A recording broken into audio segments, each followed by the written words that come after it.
Hi there, my name is David. Welcome to my channel. Today, what we're going to be doing is what is called a slip stitch or a tuck stitch, and we're going to do the sample and see how it goes.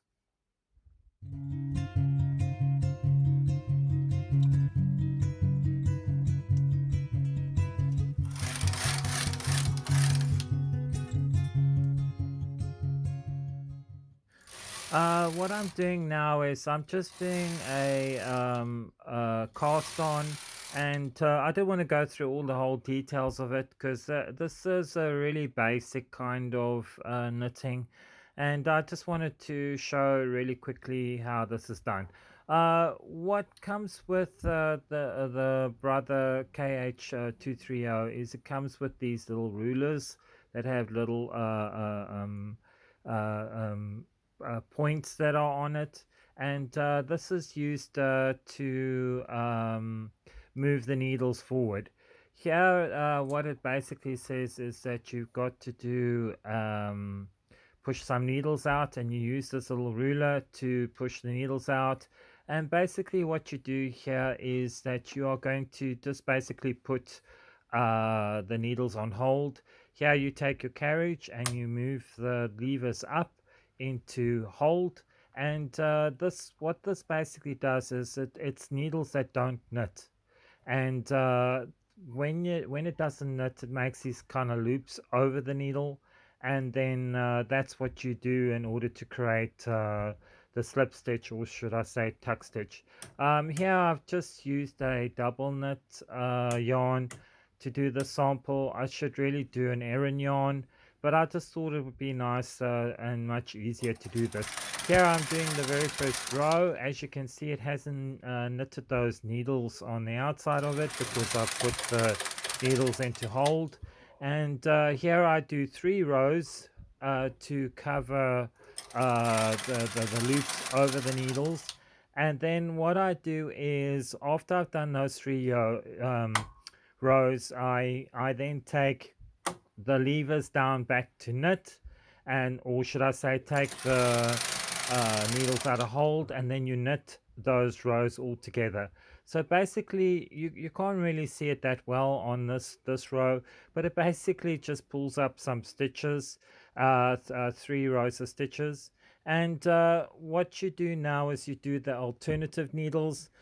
Basically, the alternative needles work by 3 by 3, and so you're using this little ruler to just push the needles up, and it just kind of forms a pattern on what you want to do for the knitting, and it's really quite simple. Here I am going back and putting the needles into hold, and those needles that I go 3 rows over, they will not be knitting, and that is the formation of your slip stitch. Here I am just putting the levers back into knit, and I'm just knitting this last row that I'm going to be doing. Like I was saying, this is a really easy thing to do. You can do maybe 2 or 3 needles to create these loops. You can use 1 loop, or maybe even do 4 loops. Try not to make it too bulky, and this could make really interesting effects for patterning. The double knit would work really well if it's got a lot of loops, or even thinner yarn with a lot of loops. The other thing is you could actually do separate rows or separate colors as well, and this would also create an interesting effect on the surface. You are basically working from the pearl side, or would you, I would say, the wrong side, and this is how you form your patterning. Overall, this was a really easy sample to do.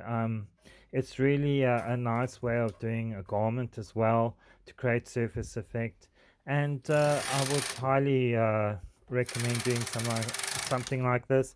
I'm probably going to practice some of these samples, and to make maybe more elaborate kind of styles, and just to see how some of this works.